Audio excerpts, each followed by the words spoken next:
Bismillahirrahmanirrahim. Assalamualaikum warahmatullahi wabarakatuh dan salam sejahtera. Apa khabar semua? Diharapkan semua dalam keadaan sihat sejahtera.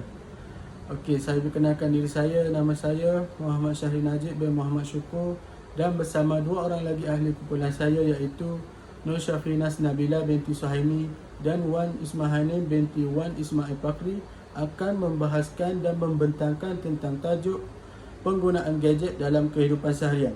Saya rasa tajuk ini sudah tidak asing lagi dan umum sudah mengetahui tentang tajuk yang bakal dibahaskan. Oleh itu, tanpa membuang masa lagi, marilah kita mendengar pembentangan yang bakal dibuat oleh kami.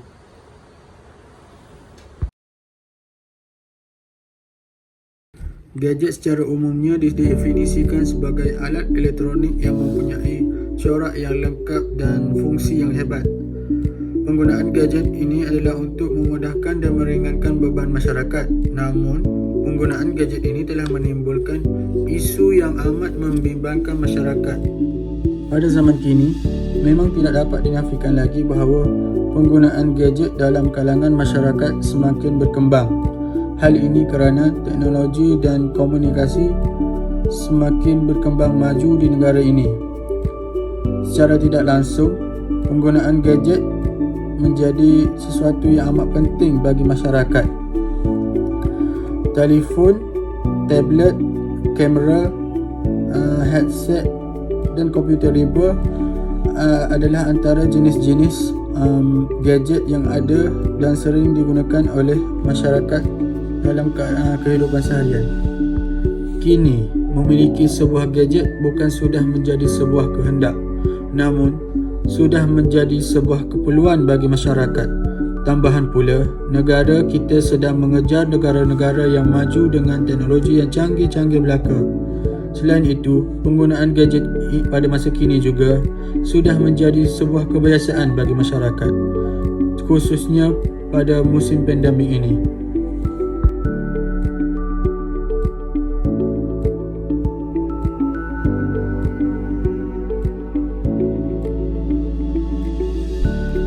Isu ini juga dapat dikaitkan dengan falsafah, di mana seorang pengguna gadget yang rasional dapat memikirkan akibat dan logik semasa menggunakan gadget. Sebagai contoh, seseorang itu akan menggunakan gadget untuk tujuan yang berfaedah dan bukan sebaliknya. Contohnya, pelajar menggunakan alat atau gadget untuk membuat atau mencari maklumat berkaitan dengan sekolah, manakala ibu bapa pula menggunakan gadget untuk bekerja yang dikenali sebagai work from home. Maka ini jelaslah bahawa penggunaan gadget merupakan sesuatu perkara yang amat penting pada musim pandemik ini dan memberikan impak positif. Namun kita juga perlu mempertimbangkan kesan negatif terhadap penggunaan gadget ini secara berlebihan, kerana di dalam alam semesta ini mempunyai baik dan buruknya. Oleh itu, kita mestilah menggunakan alat atau gadget ini secara logik supaya kita dapat manfaatnya bersama. Selain itu, isu tersebut juga dapat dikaitkan dengan falsafah pendidikan negara. Pada masa akan datang, matlamat falsafah pendidikan negara adalah untuk mewujudkan insan yang seimbang tidak akan tercapai jika masalah berkaitan gadget seperti ketagihan gadget ini tidak dapat dicegah sejak awal.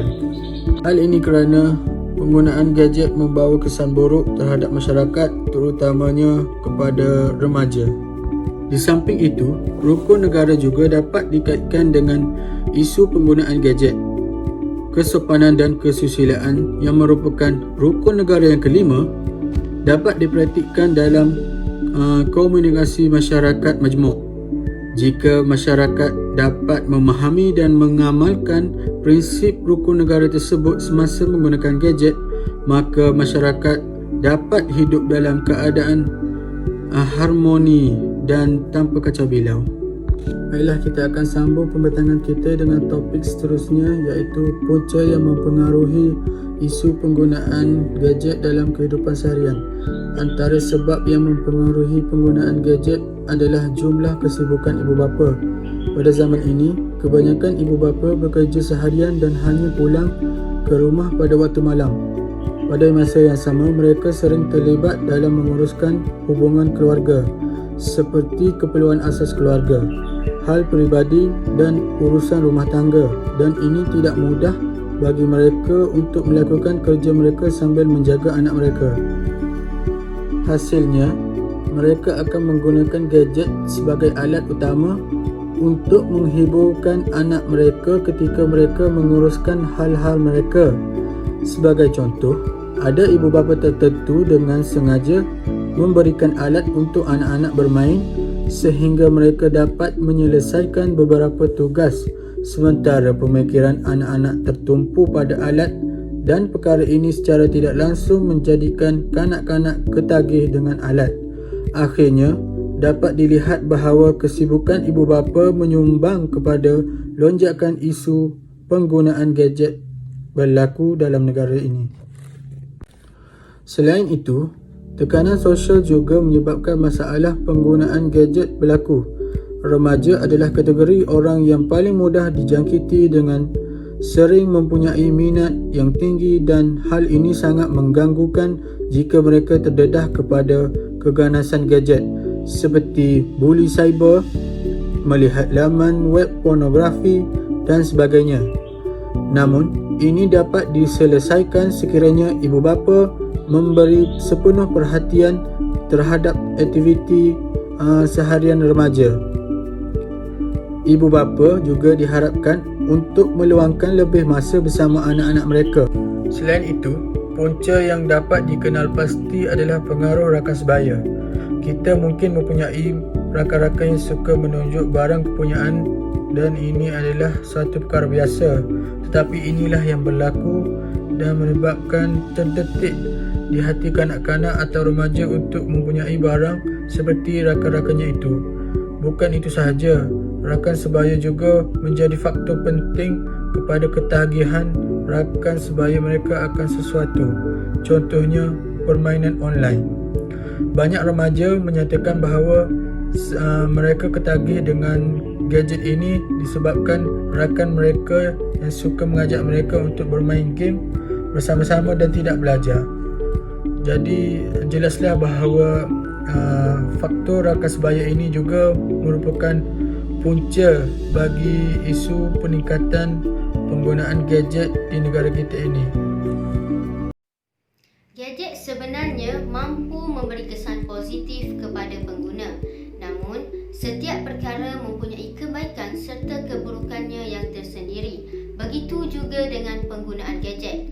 Terdapat segelintir masyarakat yang beranggapan segala aplikasi dalam gadget itu hanya akan melalaikan dan memberi kesan yang tidak berfaedah serta negatif. Segelintir generasi muda yang tidak tahu menahu mengenai dunia teknologi, lebih-lebih lagi yang mudah terpengaruh ini, akan menganggap bahawa gadget sebagai satu benda yang tidak mendatangkan manfaat. Sebenarnya, soal ini bergantung pada cara pemikiran dan penerimaan setiap orang. Jika mereka beranggapan bahawa gadget adalah satu benda yang buruk, maka buruklah segala isi dalamnya. Apa yang penting adalah kita gunakannya dengan ilmu yang sahih serta pemikiran ke arah kemajuan teknologi itu sendiri. Antara kebaikan penggunaan gadget dalam kehidupan seharian adalah masyarakat dapat menjana pendapatan. Kita boleh lihat betapa ramainya masyarakat yang mendapat kebaikan daripada menjalankan perniagaan di Facebook, di Twitter dan YouTube. Media sosial digunakan secara meluas secara tidak langsung orang ramai akan mengetahui sesuatu produk atau barangan yang diviralkan. Bermula dari situ, mereka akan menunjukkan minat untuk membeli. Ia dapat menjana pendapatan si penjual apabila menggunakan gadget sebagai satu medium kepada perniagaan. Dengan ini, masyarakat akan dapat meningkatkan sumber pendapatan mereka dan masyarakat dapat menikmati kehidupan yang lebih baik. Seterusnya, kebaikan penggunaan gadget adalah dapat memudahkan urusan seharian. Segala urusan menjadi lebih mudah apabila dapat dilakukan secara atas talian sahaja. Misalnya, masyarakat tidak lagi perlu ke bandar untuk urusan pembayaran bil. Contohnya, pembayaran bil elektrik boleh dibuat secara atas talian sahaja. Pembayaran bil-bil dapat diakses di gadget kita dengan lebih cepat. Secara tidak langsung dapat menjimatkan masa dan tenaga masyarakat. Seterusnya, maklumat mudah diperoleh juga merupakan antara kebaikan penggunaan gadget. Kemudahan internet kini boleh dinikmati oleh setiap orang. Penggunaan gadget seperti telefon pintar telah banyak memberi kebaikan kepada kita, di mana dengan adanya telefon ini, maklumat terkini dapat diketahui dengan lebih pantas. Ianya hanya dengan melayari internet maupun menggunakan aplikasi seperti Twitter. Jadi dengan adanya capaian internet ini, maklumat akan menjadi lebih mudah untuk diperolehi dengan menggunakan gadget sebagai medium perantaraan. Segala maklumat boleh dicapai hanya dengan sekelip mata tanpa batasan waktu. Seterusnya, kebaikan gadget adalah sebagai alat perhubungan. Ini merupakan tujuan asas penciptaan gadget. Ia dijadikan sebagai alat berkomunikasi sesama manusia. Oleh sebab adanya perkembangan teknologi maklumat, kini jurang hubungan antara penduduk luar bandar dan bandar dapat dikurangkan. Capaian internet tanpa wayar memudahkan komunikasi ini berlaku antara dua hala. Contohnya, saudara di kampung boleh menelefon saudara lainnya yang berada jauh seperti di bandar. Dengan ini, hubungan silaturahim antara keluarga dapat dieratkan dan terus terjalin dengan mesra. Media sosial dan teknologi mengubah cara manusia berinteraksi. Kini, jarak dan tempat tidak lagi menjadi halangan untuk kekal berhubung. Dengan hanya satu klik di hujung jari, jaringan interaksi sosial maya membolehkan anda kekal terhubung dengan orang lain tanpa mengira waktu. Antara keburukan penggunaan gadget dalam kehidupan seharian pula adalah menyebabkan pembaziran masa. Ini berlaku apabila masa banyak dihabiskan dengan bermain games, melayari laman-laman sosial, melayan SMS dan juga berchatting. Masa yang banyak dengan telefon bimbit telah menyebabkan masa untuk beriadah, membaca buku, berjumpa kawan-kawan dan masa dengan keluarga telah terhad. Ini memberi impak yang tidak baik untuk jangka masa panjang. Seterusnya, dapat menjejaskan kesihatan. Penggunaan telefon bimbit yang terlampau lama boleh menjejaskan kesihatan. Hal ini demikian kerana masyarakat akan menggunakan waktu lapang mereka untuk bermain gadget sehingga tidak mempunyai masa untuk bersenam dan beriadah. Ada juga di antara pengguna yang terlalu taksub dalam menggunakan gadget sehingga lupa untuk makan dan menyebabkan kesihatan mereka terganggu. Penggunaan gadget yang lama juga akan menyebabkan kesihatan penglihatan terjejas.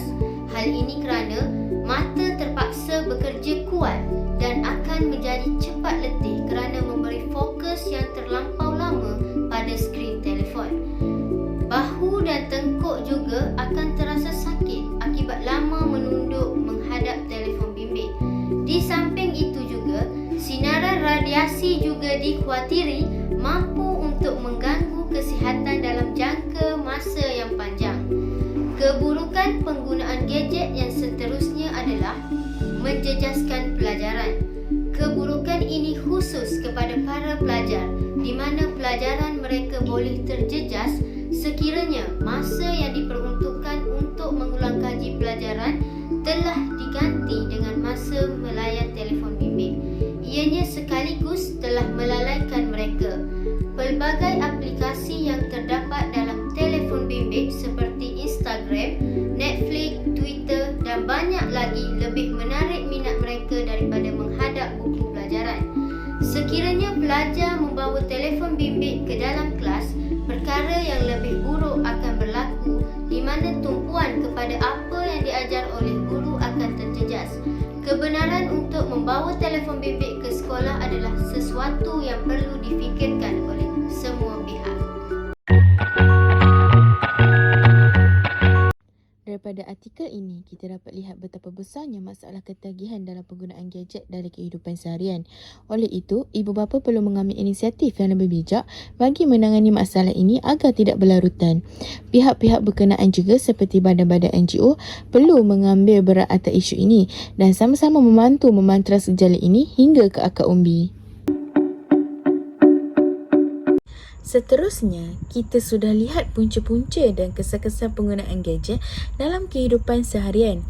Terdapat kesan-kesan yang positif, tetapi ada juga kesan-kesan yang negatif. Jadi, kita mestilah mencari solusi untuk mengatasi kesan-kesan yang negatif. Daripada punca tersebut, kita dapat mengetahui bahawa gadget adalah keperluan yang diperlukan sekarang, semestinya untuk pembelajaran atas talian. Jadi, kita sebagai pengguna mestilah menggunakan gadget ini dengan keperluan yang sebetulnya. Kita boleh bermain video game ataupun aktif di media sosial, tetapi kita mestilah mengetahui had penggunaan kita seperti waktu penggunaan gadget untuk seharian adalah 5 atau 6 jam sahaja dan jangan tidur lebih daripada pukul 12 malam. Badan kita juga memerlukan rehat yang cukup supaya kita dapat melakukan aktiviti keesokan harinya dengan cergas dan bersemangat. Cara yang kedua adalah berkomunikasi dengan masyarakat sekeliling. Kewujudan gadget atau media sosial membuatkan kita menjadi introvert, iaitu orang yang suka untuk berbicara atau membuka dirinya kepada orang. Kita sepatutnya tidak memerlukan media sosial untuk mencurahkan hati kita. Malahan, kita mestilah berkomunikasi dengan orang yang terdekat seperti kawan kita, keluarga ataupun sesiapa sahaja. Ini adalah kerana interaksi di dunia sebenar adalah lebih baik daripada di alam maya. Apabila kita mempunyai masalah, kita hendaklah berkongsikan masalah dengan kawan kita dan bukan di media sosial, kerana ia adalah satu perkara yang bahaya apabila informasi yang kita kongsikan itu boleh dijadikan senjata untuk memusnahkan kita. Jadi, cara yang terbaik adalah mencari kawan yang memahami kita dan tempat untuk kita boleh berkongsi masalah, tidak kira banyak ataupun sedikit. Kita juga mestilah melibatkan diri dalam aktiviti sosial jika mempunyai peluang, kerana ia dapat memantapkan skill komunikasi, malah membantu kita untuk merebut peluang yang akan datang pada masa hadapan. Cara yang boleh menangani isu penggunaan gadget pada masa kini ialah pihak kerajaan boleh mengadakan kempen kesedaran tentang penggunaan gadget. Sebagai contoh, menurut Jaafar 2017, sebuah kempen masa tanpa gadget telah diadakan oleh Kementerian Pembangunan Wanita, Keluarga dan Masyarakat bagi menyelesaikan isu ketagihan gadget dalam masyarakat. Program ini bersempena dengan Festival Bulan Keluarga Nasional 1 Malaysia menggesa ibu bapa untuk meluangkan masa yang berkualiti untuk keluarga mereka dengan menjadualkan masa yang sesuai untuk penggunaan alat. Kempen ini secara tidak langsung telah membangunkan kesejahteraan dan kesihatan keluarga. Tambahan pula, dengan pelaksanaan kempen kesedaran, masyarakat sedar akan keburukan penggunaan gadget ini. Tuntasnya, jelaslah bahawa pihak kerajaan memainkan peranan yang sangat penting dalam menangani masalah penggunaan gadget pada masa kini. Di samping itu juga, ibu bapa boleh membuat turun aplikasi parenting control dan penetapan kata laluan. Menurut Hasanah 2020, ibu bapa boleh memasang perisian parental control pada komputer ataupun telefon bimbit untuk menghadkan laman sesawang yang tertentu yang mana ianya tidak sesuai untuk dilayari oleh kanak-kanak.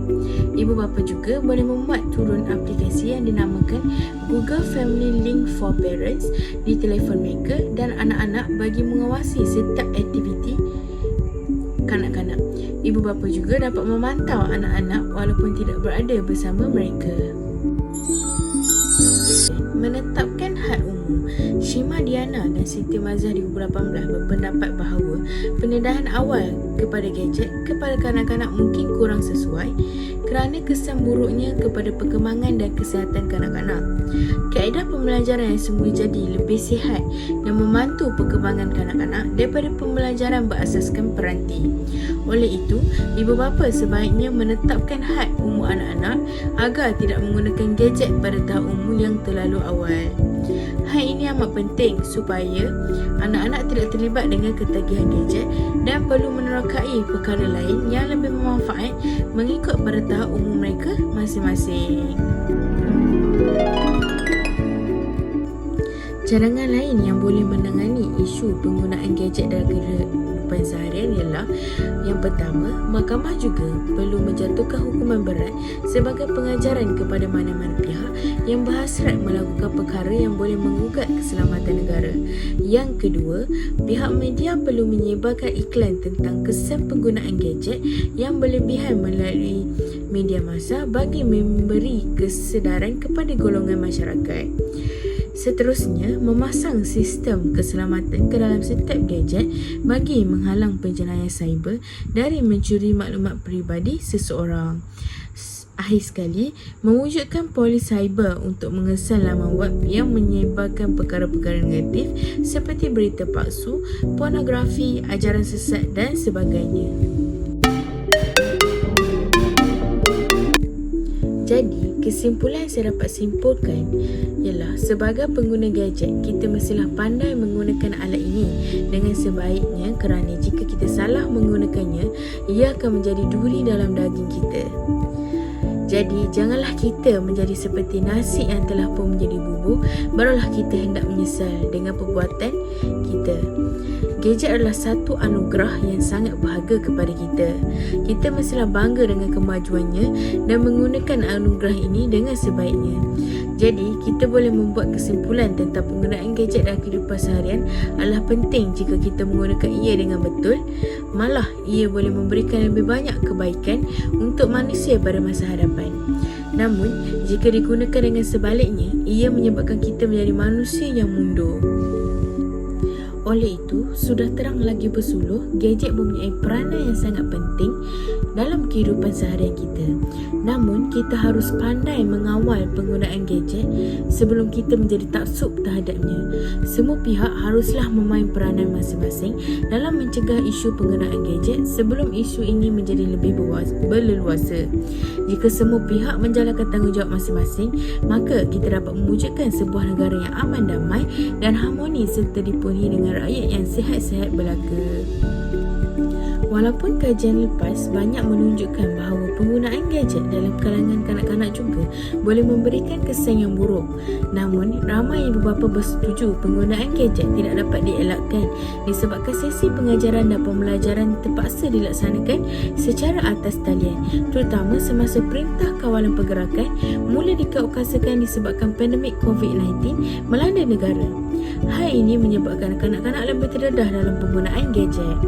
Oleh kerana itu, bagi memastikan perkembangan dan pertumbuhan kanak-kanak terjaga, ibu bapa terutama yang berkejaya harus memastikan penggunaan gadget dalam kanak-kanak dikawal dengan sebaiknya. Hal ini bagi mengelakkan kesan negatif terhadap kesihatan, psikologi, kerohanian dan tingkah laku kanak-kanak pada masa akan datang. Seperti kata pepatah Melayu, melentur buluh biarlah dari rebungnya. Sekian daripada saya. Terima kasih.